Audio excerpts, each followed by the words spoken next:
So I got a video response to Deism is Bulldrek, and unfortunately this video is quite a bit full of fail as well. So let's debunk away, shall we? Point of your video seemed to be to show that deism is superstitious mumbo-jumbo. Which it kind of, is. What did you say in your video? You said, deism is superstitious mumbo-jumbo because the universe runs with no God required, quote-unquote. So why postulate one at all? Basically, why postulate a first cause at all? Who cares? No, not why postulate a first cause. I'm saying why postulate a God, a deity, deity, deism, or even why postulate a supernatural agency at all in the creation of the universe? It's the supernatural part that I'm having trouble with here, pal.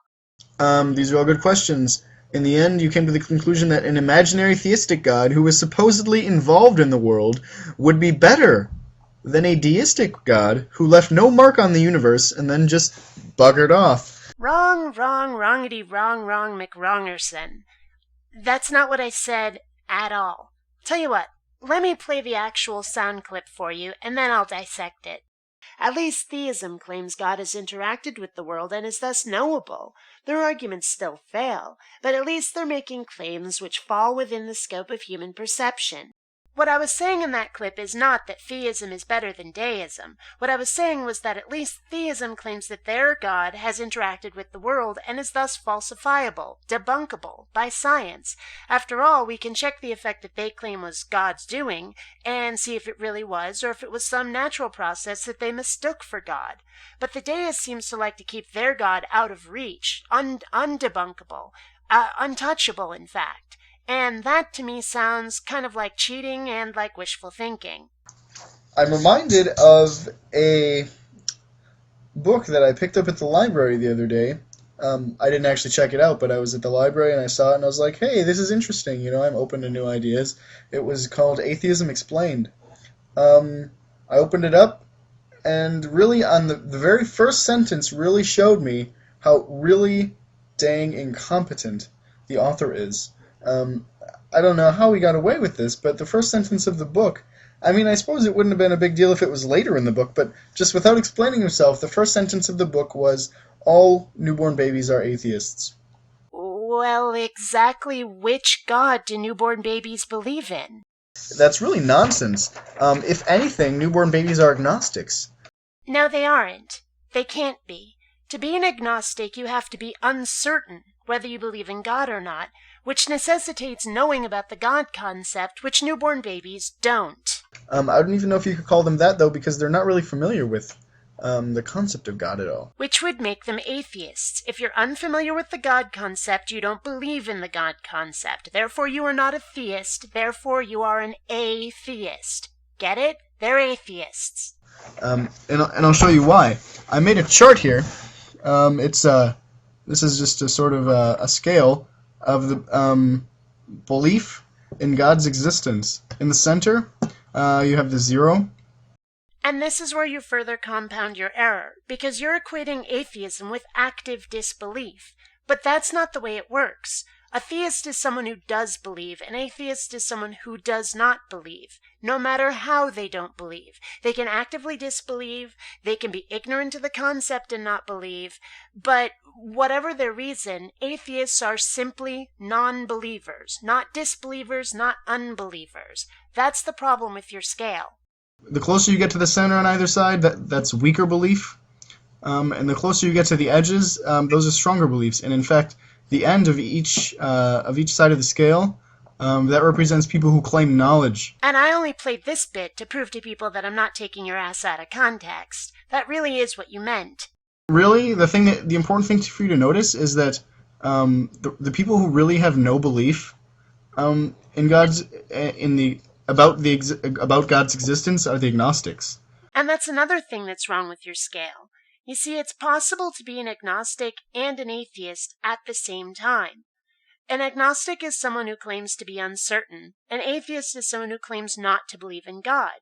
You can be both of those things at the same time. You can say, I don't know whether there's a God or not, but all the claims that people have made so far about there being a God, I don't believe those. So I don't believe in God, but I'm uncertain whether or not such a thing exists. That's an agnostic atheist, and that is something that it is very possible to be. The only requirement for being an atheist is not believing in a God. It has nothing to do with how certain or not you are of that. The theists and deists have a positive belief. They think God does exist. Atheists, they believe God does not exist. Once again, no. Atheists can be the sort who say God does not exist, but the only requirement to be an atheist is to not believe. It doesn't have to be active disbelief, just non-belief, lacking belief. That's the only thing you need to be an atheist.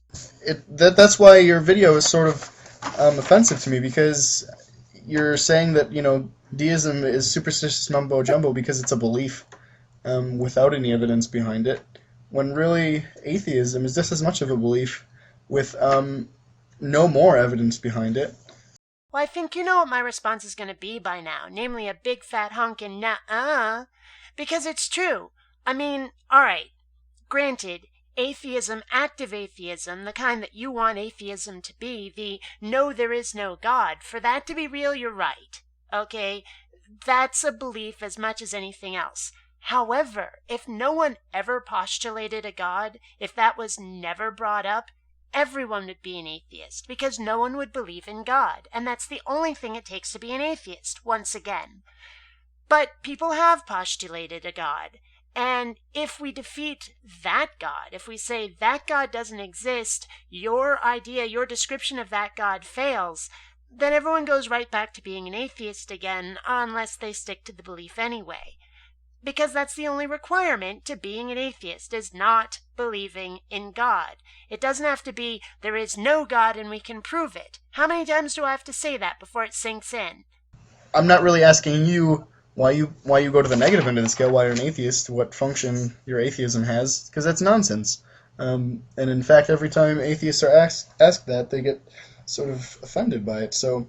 Well, maybe it's because you're misrepresenting what atheism actually is, and that can make people just the tiniest bit cranky. I know I'm an atheist because every argument I've ever heard for God's existence fails. Hardcore. Basically, I'm not going to believe in God until they remove faith from the equation, until it's not belief without proof, but rather belief with proof. When God actually shows the heck up, then I'll start believing. But not before. So, ultimately, I found your claim that deism is superstitious mumbo-jumbo to be quite a joke. I still don't see how it's not superstitious mumbo-jumbo.